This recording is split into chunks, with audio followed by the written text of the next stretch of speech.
So hello बच्चों, welcome to exam news. सो बच्चों, इस वीडियो में मैं आपको चैप्टर सेल के क्वेश्चंस कराऊंगा आपके बीएससी नर्सिंग एंट्रेंस एग्जाम के लिए। सो वीडियो में एंड तक बने रहें। सो जो आपका पहला क्वेश्चन है वो है the term cell was given by option A Robert Hooke, option B Tatum, option B Schwann and option D है आपका डी बैरी।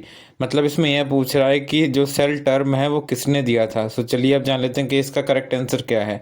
सो इसका करेक्ट आंसर है option number A, that is Robert Hooke. Means आपका जो cell term है वो Robert Hooke ने दिया था। एंड जो आपका नेक्स्ट क्वेश्चन है उसमें पूछ रहा है the cell is not applied for option A algae, option B bacteria, option C virus and option D है आपका फंगी।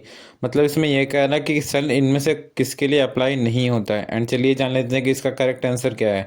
सो जो इसका करेक्ट आंसर है वो है option number C, that is virus. Means जो सेल है वो वायरस के लिए एप्लीकेबल नहीं है। एंड जो आपका नेक्स्ट क्वेश्चन है उसमें पूछ रहा है the membrane around the vacuole is known as option A tonoplast, option B elaioplast and option C है आपका साइटोप्लास्ट एंड ऑप्शन डी है आपका एमाइलोप्लास्ट। मतलब इसमें यह पूछ रहा है कि जो वैक्यूल के अराउंड मेम्ब्रेन है उसे क्या कहते हैं। एंड चलिए जान लेते हैं कि इसका करेक्ट आंसर क्या है। सो जो इसका करेक्ट आंसर है वो है option number A, that is tonoplast. Means आपका जो मेम्ब्रेन होता है वैक्यूल के अराउंड उसे टोनोप्लास्ट कहते हैं। एंड जो आपका नेक्स्ट क्वेश्चन है उसमें पूछ रहा है microfilaments are composed of a protein called option A tubulin, option B actin, option C myosin and option D है आपका चिटिन। मतलब इसमें यह कह रहा है कि माइक्रोफिलामेंट कौन से प्रोटीन से बने होते हैं। तो चलिए अब जान लेते हैं कि इसका करेक्ट आंसर क्या है। सो जो इसका करेक्ट आंसर है वो ऑप्शन नंबर बी है, दैट इज एक्टिन। देन जो आपका नेक्स्ट क्वेश्चन है उसमें पूछ रहा है a plant cell wall is mainly composed of option A protein, option B cellulose, option D है आपका लिपिड एंड ऑप्शन डी है आपका स्टार्च। मतलब इसमें यह पूछ रहा है कि जो प्लांट सेल है उसकी सेल वॉल मेनली किससे बनी हुई होती है। सो चलिए अब जान लेते हैं कि इसका करेक्ट आंसर क्या है। सो जो इसका करेक्ट आंसर है वो है option number B, that is cellulose. Means आपकी जो सेल वॉल है वो मेनली सेल्यूलोज से बनी हुई होती है। एंड आपका नेक्स्ट क्वेश्चन है glycolipids in the plasma membrane are located at option A inner leaflet of the plasma membrane, option B the outer leaflet of the plasma membrane and option C है आपका evenly distributed in the inner and outer leaflets and option D है आपका it varies according to the cell types. मतलब इसमें ये पूछ रहा है कि ग्लाइकोलिपिड्स प्लाज्मा मेम्ब्रेन में कहाँ पे होते हैं। तो चलिए अब जान लेते हैं कि आपका करेक्ट आंसर क्या है। सो जो आपका करेक्ट आंसर है वो है option number B, that is the outer leaflet of the plasma membrane. Means जो आपका ग्लाइकोलिपिड्स हैं वो outer layer of the plasma membrane में होते हैं। एंड जो आपका नेक्स्ट क्वेश्चन है उसमें पूछ रहा है lysosomes are also known as suicidal bags because option A है आपका parasitic activity and option B है आपका presence of food vacuole and option C है आपका hydrolytic activity and option D है आपका कैटालिटिक एक्टिविटी। मतलब इसमें यह पूछ रहा है कि जो लाइसोसोम है उनको सुसाइडल बैग्स क्यों कहा जाता है। तो चलिए आप जान लेते हैं कि इसका करेक्ट आंसर क्या है। सो जो आपका करेक्ट आंसर है वो है option number C, that is hydrolytic activity. Means जो आपका लाइसोसोम है वो हाइड्रोलिटिक एक्टिविटी की वजह से सुसाइडल बैग्स कहे जाते हैं। एंड जो आपका नेक्स्ट क्वेश्चन है उसमें पूछ रहा है the properties of a integral membrane proteins can be studied by option A atomic force microscopy, option B है आपका cryo sectioning and electron microscopy and option C है आपका freeze fracture technique and electron microscopy and option D है आपका all the above. मतलब इस question में ये पूछ रहा है कि जो सारे मेम्ब्रेन प्रोटीन है उनकी स्टडी हम कैसे कर सकते हैं। तो चलिए अब जान लेते हैं कि इसका करेक्ट आंसर क्या है। जो इसका करेक्ट आंसर है वो है option number C, that is freeze fracture technique and electron microscopy. Means जो आपका फ्रीज फ्रैक्चर टेक्निक और इलेक्ट्रॉन माइक्रोस्कोपी है उस टेक्निक का यूज़ करके हम लोग सारे मेम्ब्रेन प्रोटीन्स के बारे में स्टडी कर सकते हैं। एंड जो आपका नेक्स्ट क्वेश्चन है उसमें पूछ रहा है the fluidity of the plasma membrane increases with option A increase in unsaturated fatty acids in the membrane and option B है आपका increase in saturated fatty acids in the membrane and option C है आपका increase in glycolipid content in the membrane and option D है आपका increase in phospholipid content in the membrane. मतलब इसमें यह पूछ रहा है कि जो फ्लूइडिटी प्लाज्मा मेम्ब्रेन की है वो कैसे इंक्रीज होती है। सो चलिए अब जान लेते हैं कि इसका करेक्ट आंसर क्या है। सो जो आपका करेक्ट आंसर है वो है option number A, that is increase in unsaturated fatty acids in the membrane. Means जो आपका फ्लूइडिटी ऑफ प्लाज्मा मेम्ब्रेन है उसको हम अनसैचुरेटेड फैटी एसिड इंक्रीज करके बढ़ा सकते हैं। देन जो आपका नेक्स्ट क्वेश्चन है उसमें पूछ रहा है which among the following defines GPI anchored proteins. And आपके ऑप्शन हैं option number A integral proteins of plasma membrane, and option B है आपका peripheral proteins of the plasma membrane, and option C है आपका proteins that bind to ion gated channels in the plasma membrane, and option D है आपका protein which randomly binds to lipid of the plasma membrane. मतलब इसमें यह पूछ रहा है कि कौन सा ऑप्शन है जो जीपीआई एंकर्ड प्रोटीन्स को डिफाइन करता है। सो चलिए अब जान लेते हैं कि इसका करेक्ट आंसर क्या है। सो जो आपका करेक्ट आंसर है वो है option number B, that is peripheral proteins of the plasma membrane.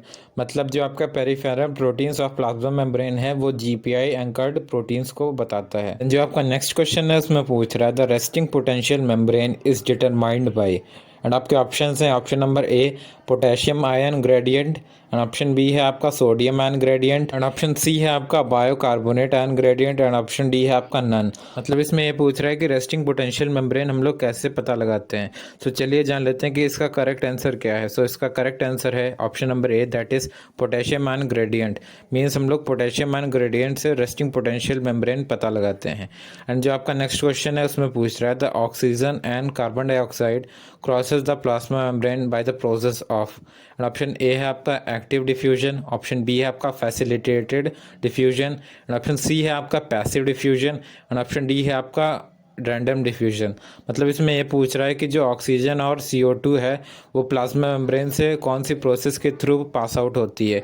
तो चलिए आप जान लेते हैं कि इसका करेक्ट आंसर क्या है। सो जो इसका करेक्ट आंसर है वो है option number C, that is passive diffusion. Means जो CO2 और O2 प्लाज्मा मेम्ब्रेन के थ्रू पास आउट होती है, पैसिव डिफ्यूजन के थ्रू पास आउट होती है। एंड जो आपका नेक्स्ट क्वेश्चन है उसमें पूछ रहा है a cell without a cell wall is termed as, option A tonoplast, option B protoplast, option C symplast, and option D है आपका एपोप्लास्ट।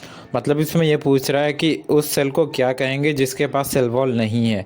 सो चलिए आप जान लेते हैं कि इसका करेक्ट आंसर क्या है। सो जो इसका करेक्ट आंसर है वो है option number B, that is protoplast. मतलब प्रोटोप्लास्ट एक ऐसा सेल होता है जिसके पास सेल वॉल नहीं होती है।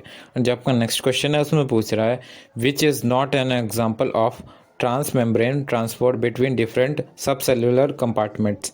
ऑप्शन ए आपका transport from the stroma into thylakoid space, and option B है आपका transport from the cytoplasm into the lumen of the endoplasmic reticulum, and option C है आपका transport from the endoplasmic reticulum into the Golgi complex, and option D है आपका transport from the mitochondrial intermembrane space into the mitochondrial matrix. मतलब इसमें यह पूछ रहा है कि इनमें से कौन सा ऑप्शन है जो ट्रांसमेम्ब्रेन ट्रांसपोर्ट को नहीं शो करता है। सो चलिए आप जान लेते हैं कि इसका करेक्ट आंसर क्या है। सो जो इसका करेक्ट आंसर है वो है option number C, that is transport from the endoplasmic reticulum into the Golgi complex. मतलब जो transport from endoplasmic reticulum to Golgi complex है वो एक ट्रांसमेम्ब्रेन ट्रांसपोर्ट नहीं है।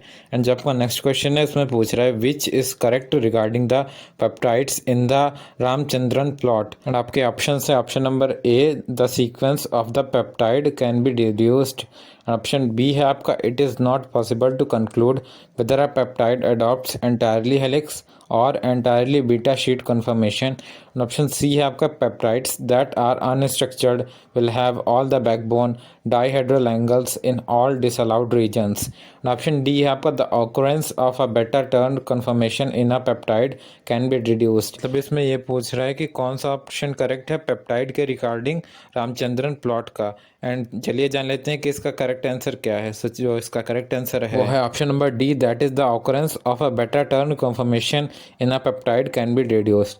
एंड जो आपका नेक्स्ट क्वेश्चन है उसमें पूछ रहा है the function of a centrosome is, option A formation of spindle fibres, option B है आपका osmoregulation, and option C है आपका सिक्रेशन, एंड ऑप्शन डी है आपका सिंथेसिस। मतलब इसमें यह पूछ रहा है कि जो सेंट्रोसोम है उसका फंक्शन क्या होता है। तो चलिए अब जान लेते हैं कि इसका करेक्ट आंसर क्या है। जो इसका करेक्ट आंसर है वो है option number A, that is formation of spindle fibres. मतलब जो सेंट्रोसोम का काम होता है वो स्पिंडल फाइबर्स बनाना होता है। एंड जो आपका नेक्स्ट क्वेश्चन है उसमें पूछ रहा है which cell organelle is involve in apoptosis, and जो आपके ऑप्शन है वो है option number A lysosome, option B ER and option C है आपका गोल्जी एंड ऑप्शन डी है आपका माइटोकॉन्ड्रिया। मतलब इसमें ये पूछ रहा है कि कौन सा सेल ऑर्गेनेल है जो एपोप्टोसिस में इन्वॉल्व होता है। एंड चलिए जान लेते हैं कि इसका करेक्ट आंसर क्या है। तो जो इसका करेक्ट आंसर है वो है option number D, that is mitochondria.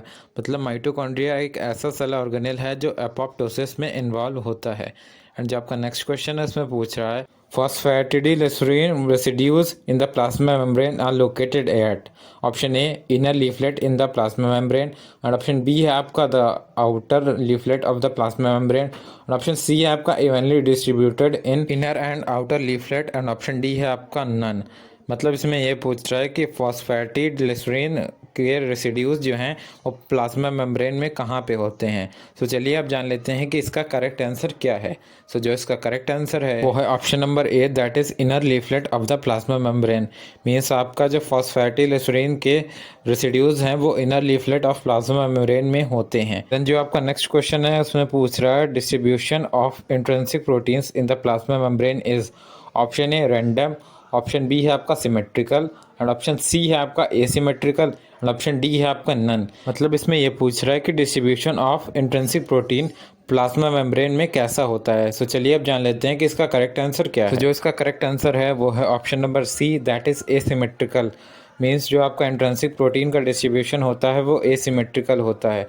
And जो आपका नेक्स्ट क्वेश्चन है उसमें पूछ रहा है select a food borne toxic. And जो आपका ऑप्शन है option number A botulinum toxin and option B है आपका tetanus toxin and option C है आपका diphtheria toxin and option D है आपका कॉलेरा टॉक्सिन। मतलब इसमें ये पूछ रहा है कि इनमें से कौन सा ऑप्शन है जो फूड बॉर्न टॉक्सिन को बताता है। एंड चलिए जान लेते हैं कि इसका करेक्ट आंसर क्या है। सो जो इसका करेक्ट आंसर है वो है option number A, that is botulinum toxin. मतलब जो बॉtulinum टॉक्सिन है वो एक फूड बॉर्न टॉक्सिन है। सो बच्चों इस तरह मैंने आपको टॉप 20 बायोलॉजी के क्वेश्चंस करा दिए आपके बीएससी नर्सिंग एंट्रेंस एग्जाम के लिए केजीएमयू के।